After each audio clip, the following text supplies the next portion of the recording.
আমরা বিএনপি বুঝি না, জামাত ইসলাম বুঝি না, জাতীয় পার্টি বুঝি না, চরমনায় বুঝি না, হেফাজত বুঝি না। আমরা চাই ঐক্যতা। যারা ইসলামের পক্ষে আমাদের জীবন দিয়ে রক্ত দিয়ে তাদের পক্ষে আমরা অবস্থান গ্রহণ করবো, ঠিক কিনা বলেন?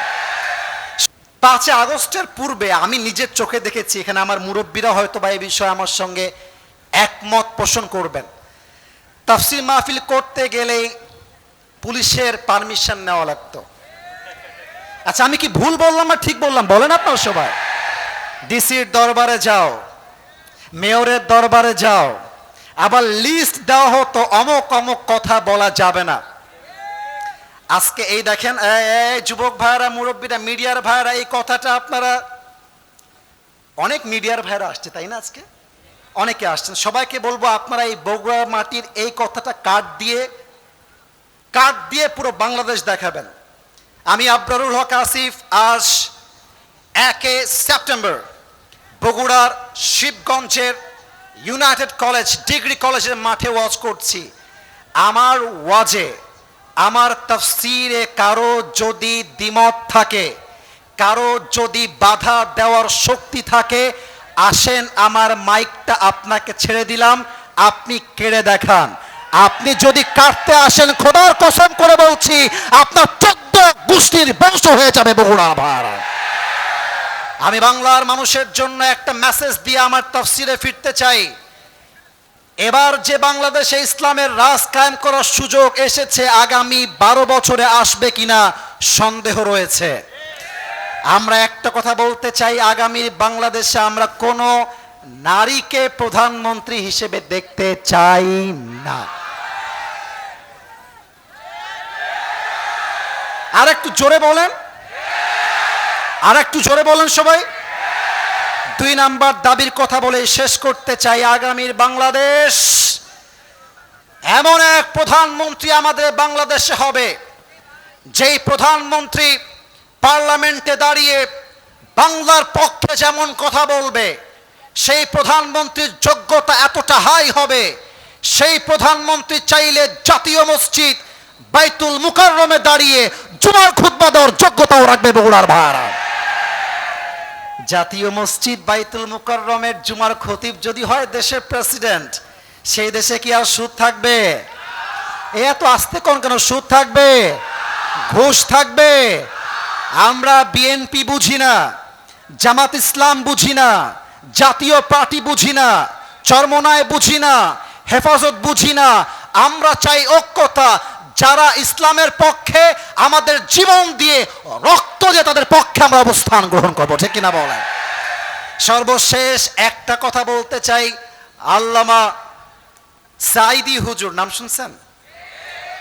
একটা ছোট্ট দোয়া করে দেই, আপনারা শুধু আমিন বলবেন, তাতে আমি খুশি হব। আল্লাহ আমাদের সকলের প্রিয় হুজুর আল্লামা সাঈদী হুজুরকে জান্নাতুল ফেরদাউসের মেহমান হিসেবে কবুল করো।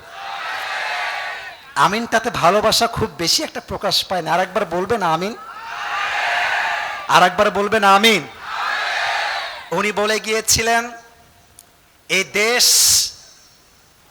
যদি আপনারা শান্তিপূর্ণ করতে চান, শান্তিপূর্ণ করতে চাইলে একটা কিতাব দিয়ে পার্লামেন্ট চলবে। কিতাবটার নাম, আচ্ছা ভাইজান, এই যে তোমার নাম কি বাবু? দাঁড়াও তো একটু, ধমক দিব না, তুমি দাঁড়াও, কোনো ধমক নাই। তোমার নাম কি? মুসা। মাশাআল্লাহ, তুমি দাঁড়িয়ে থাকবা। ওকে দেখা যায়? আরে কথা না বললে বুঝবো কেমন করে? দেখা যায় ওকে? ওকে যদি আমি এখন ডাক দিয়ে, একটা দাও দিয়ে, কোপ দিয়ে ডান পা কেটে দিই, আপনারা আমাকে ছাড় দিবেন? ছাড় দিবেন না। আপনারা কি করবেন? আপনারা আমাকে জেলে ভরে দিবেন, আমার নামে মামলা হবে। ছোট্ট একটা কথা বলে শেষ করব। মামলা হওয়ার পরে আমাকে আদালতে ডাকা হলো। আসিফ হুজুর, কি ব্যাপার? অস্ত ভালোই করেন, কিন্তু আপনি কেমনে ঠ্যাংটা কাটলেন রে ভাই? তা আমি বললাম, আমার রাগ উঠে গেছিল, ঠ্যাং কেটে ফেলেছি।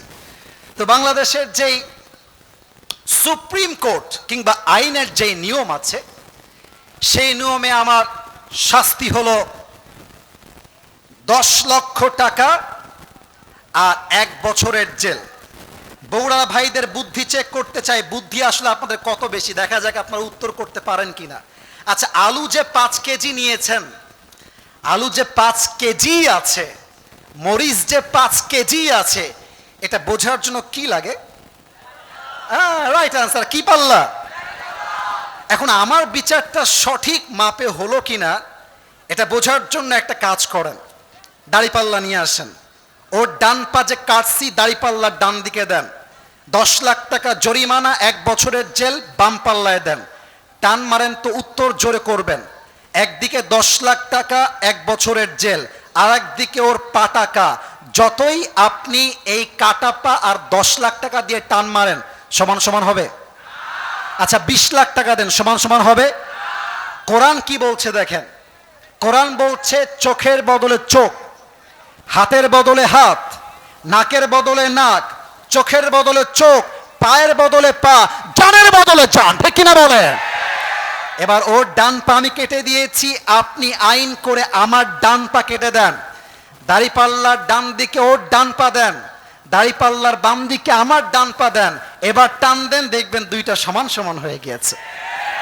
ওয়ামান হাকামা বিহি আদালা। আর আল্লাহর জমিনে ইনসাফ কায়েম করতে চাইলে পাশ্চাত্যের আইন দিয়ে চলবে না। আল্লাহর জমিনে ইনসাফ কায়েম করতে হলে আল্লাহর কোরআন দিয়ে রাজ কায়েম করতে হবে, ঠিক কিনা বলেন?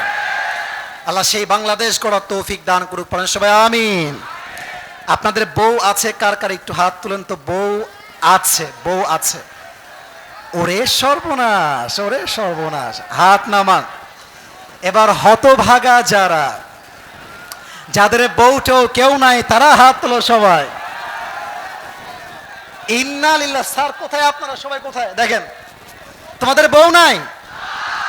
আরে আরে, যার বউ নাই তার জীবনে কিছু নাই যুবক ভাইরা, ঠিক কিনা বলো? আল্লাহ সবাইকে দিনদার নেককার বউ দিয়ে দিক, পড়েন সবাই আমিন। 3টা তাকবীর দিয়ে আয়াতে ফিরে যেতে চাই। প্রথম তাকবীর দিবেন বিবাহিত ভাইরা। It's time for the married people. বিবাহিত ভাইরা একটা কাশি মারান দেখি। এ কাশিতে জোর নাই রে ভাই, মিডিয়ায় রেকর্ড হচ্ছে, কোটি কোটি মানুষ দেখবে। বিবাহিত ভাইরা আরেকবার কাশি দেন। দেখা যাক বিবাহিত ভাইদের গায়ের জোর কত বেশি বগুড়া শিবগঞ্জের মাটিতে।